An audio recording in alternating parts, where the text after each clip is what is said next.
तीज पर जिस तरह से गैर मुस्लिम महिलाएं मेहंदी लगवाती हैं, सजती हैं, संवरती हैं, और अक्सर ये देखने में आता है कि बाज़ारों में जाकर के महिलाएं, गैर मुस्लिम महिलाएं मेहंदी लगवाती हैं। कोई भी त्यौहार हो, अगर मुसलमानों का त्यौहार होता है तो मुसलमान महिलाएं ईद बकरीद पर जाकर के बाज़ार में लगवाती हैं या घर पर बुला करके मेहंदी लगवाती हैं। इस मामले को लेकर क्रांति सेना ने मुजफ्फरनगर में कल ये आह्वान किया कि कोई भी बच्ची, गैर मुस्लिम लड़की मुस्लिम युवक से मेहंदी नहीं लगवाएगी। और इल्ज़ाम ये लगाया गया कि मुसलमान मेहंदी लगाने के बहाने में से महिलाओं के नंबर लेते हैं, लड़कियों के नंबर लेते हैं और उनको अपने प्यार के जाल में फांसते हैं और उसके बाद उनसे लव जिहाद करते हैं, शादी करते हैं। उसकी वजह से पूरे बाजार में बाकायदा मार्च किया गया क्रांति सेना के जरिए और एक एक दुकान पर जाकर के ये कहा गया गैर मुस्लिमों से कि आप अपने यहाँ किसी भी मुसलमान को काम पर ना रखें, मेहंदी लगाने के काम पर ना रखें। उसके अलावा बार्बर शॉप पर भी गए, नाई की दुकान पर भी गए और वहाँ भी ये कहा गया कि अपना कारीगर कोई मुसलमान को ना रखें। ब्यूटी पार्लर्स में गए, उसमें भी ये कहा गया कि किसी मुसलमान को ना रखें।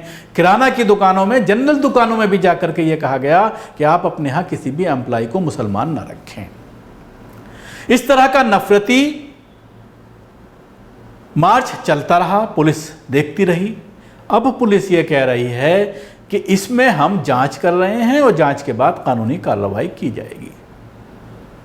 और बाकायदा उसके लिए आज नहीं, कल नहीं, बल्कि कई दिन पहले एक वीडियो जारी किया गया था क्रांति सेना के जरिए और कल भी एक वीडियो जारी किया गया और ये कहा गया कि हमने मार्च किया, जांच की और कोई भी एक ऐसा व्यक्ति नहीं मिला जो गैर मुस्लिम महिलाओं को मेहंदी लगा रहा हो। इलाके में सन्नाटा था, शांतिपूर्ण तरीके से पूरा मामला चल रहा था। सुनिए इस बाइट में। क्रांति सेना के द्वारा ये घोषणा की गई थी कि हरियाली तीज के अवसर पर मुस्लिम युवकों द्वारा हिंदू महिलाओं को मेहंदी नहीं लगाने दी जाएगी। तो आज इसी चीज़ की हमने बाजार में हम घूमे, भगत सिंह रोड, शिव चौक, नई मंडी में हमने दुकानों पर चेकिंग करी कि कहीं कोई मुस्लिम युवक मेहंदी लगा तो नहीं लगा रहा है, परंतु कहीं भी कोई मुस्लिम युवक मेहंदी लगाते हुए नहीं मिला। कुछ हिंदू युवक मेहंदी लगा रहे थे, उनके बाद जाँच पड़ताल की गई तो वो हिंदू ही पाए गए। हमारा मानना है कि जो मुस्लिम युवक पहले ब्यूटी पार्लर वगैरह में जो हिंदू महिलाओं को मेहंदी वगैरह लगाते थे वो लव जिहाद के तहत वो कार्य करते थे और बहुत सी महिलाओं को लव जिहाद में फंसाते थे, इसलिए हम लोग इनका विरोध कर रहे हैं।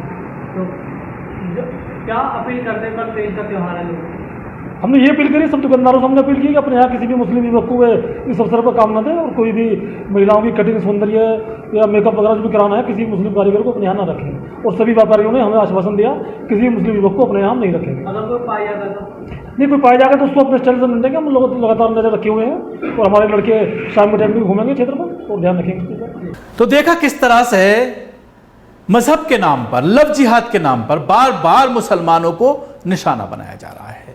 पूरे उत्तर प्रदेश में 300 से ज्यादा एफआईआर दर्ज की गई हैं लव जिहाद के नाम पर और देखने में यह आ रहा है कि 99% एफआईआर ऐसी हैं जो फर्जी साबित हो रही हैं। आपस में पड़ोसियों में कोई दुश्मनी है तो लव जिहाद के नाम पर फंसा दो। किसी से इश्क चल रहा है और उसके बाद वो उससे शादी करना चाहता है तो घर वाले लव जिहाद के नाम पर फंसा देते हैं। जिस तरह से गुजरात में ये मामला सामने आया कि जमीयत उलमा हिंद की दरख्वास्त पर हाईकोर्ट ने बाकायदा नोटिस जारी किया है राज्य सरकार को, ये कहा है कि इस संविधान के खिलाफ है और बार बार ये कहा जा रहा है एक्सपर्ट्स के जरिए कि लव जिहाद कानून, चाहे वो उत्तर प्रदेश की बात करें, चाहे मध्य प्रदेश की बात करें, चाहे गुजरात की बात करें, तमाम जगहों पर जो कानून लागू किया गया है लव जिहाद के नाम पर, ये गैर कानूनी है और इससे मुसलमानों का इस्तेहसाल होगा, उनके ऊपर जुल्म होगा। कोई भी आपस के झगड़े को लव जिहाद में बदल सकता है और उसका बेजा इस्तेमाल किया जा सकता है। पहले से ही बहुत सारे कानून हैं जो मुसलमानों के खिलाफ इस्तेमाल हो रहे हैं। सबसे बड़ा हथियार यूएपीए साबित हो रहा है जो कांग्रेस के जरिए बनाया गया है और उसका इस्तेमाल जिस तरह से उत्तर प्रदेश में ख़ास तौर से किया गया, दिल्ली में किया गया, मध्य प्रदेश में किया गया, उससे आप अंदाज़ा लगा सकते हैं कि इस तरह के कानून कितने घातक हैं, कितने ख़तरनाक हैं। दूसरा मामला उत्तर प्रदेश में ही सामने आया, कानपुर में। कानपुर के बर्रा इलाके में एक बुजुर्ग व्यक्ति, अधेड़ उम्र का व्यक्ति है, उम्र तकरीबन 50 साल होगी, उसके ऊपर भी लव जिहाद का नाम लेकर के उसके घर में घुसकर उसकी पिटाई की गई और उसके बाद घर से निकालकर बाहर ले गए। उसकी छोटी बच्ची उससे लिपट कर रो रही है। इन दृश्यों में आप देख सकते हैं कि किस तरह से उसको घसीट करके लेके गए हैं। उसके बाद पुलिस की सुरक्षा में ये जा रहा है। पुलिस सुरक्षा में ही एक भगवा कुर्ता पहने हुए एक व्यक्ति इसकी पिटाई करता है। पुलिस उसको रोकने की कोशिश करती है लेकिन कोई एक्शन नहीं लेती, और उसके बाद बच्ची रोती बिलखती अपने बाप से लिपटती हुई पुलिस की गाड़ी में जाकर के अपने बाप के साथ बैठ जाती है। प्रशासन कुछ नहीं कर पा रही है, प्रशासन को मिला नहीं है आदमी, और हम लोग का वक्त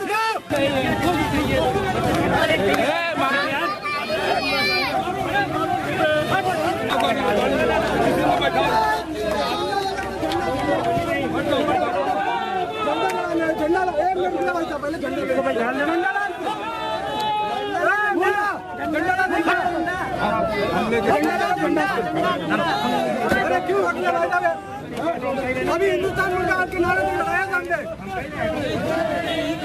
इस मामले में यह इल्जाम लगाया जा रहा है बजरंग दल के जरिए कि यह मामला लव जिहाद का है। ये पड़ोस में एक झुग्गी झोपड़ी है, उसकी लड़कियों को 20,000 रुपये देकर उनका धर्म परिवर्तन करके शादी करना चाहता है।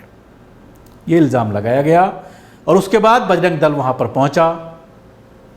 सलमान और सद्दाम नाम के 2 व्यक्तियों पर यह आरोप लगाया गया और उसके बाद बजरंग दल के लोग पहुंचे। जिस तरह से पिटाई की गई वो सब आपके सामने है।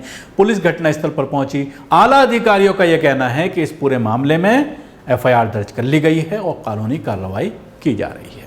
आज थाना बर्रा क्षेत्र में रामगोपाल चौराहे के पास कच्ची बस्ती जो है वहां की एक घटना का वीडियो प्रकाश में आया, जिसमें एक व्यक्ति के साथ लोग मारपीट कर रहे हैं। जो पीड़ित है उसकी तहरीर के आधार पर कुछ नामजद व कुछ अज्ञात व्यक्तियों के खिलाफ मुकदमा कायम कर लिया गया है। इसमें अग्रिम कानूनी कार्रवाई अमल में लाई जा रही है। तो सुना आपने इलाके की जो डीसीपी हैं वो किस तरह से इस पूरे मामले पर प्रकाश डाल रही थी और उन्होंने आश्वासन दिलाया है कि जिस तरह से इसको पीटा गया है, इस मामले में कुछ लोगों के खिलाफ नामजद और कुछ अज्ञात के खिलाफ एफआईआर दर्ज की गई है। लेकिन इस तरह की घटनाओं से एक बात बिल्कुल क्लियर कट सामने आ जाती है कि लव जिहाद के नाम पर एक आसान टारगेट है किसी मुसलमान लड़के को फंसाना, किसी मुसलमान युवक को फंसाना। किसी की कोई दुश्मनी हो, लव जिहाद का नाम लगाइए। अगर उसमें कार्रवाई नहीं होती है तो मुख्यमंत्री को लिखिए, तुरंत कार्रवाई हो जाएगी और उसके बाद बिना वजह आपको सलाखों के पीछे डाल दिया जाएगा। शुक्रिया। आपको हमारी ये कोशिश कैसी लगी ज़रूर बताएं। हमारे YouTube चैनल को सब्सक्राइब करना ना भूलें। इसके साथ ही बेल आइकन ज़रूर दबाएं। धन्यवाद।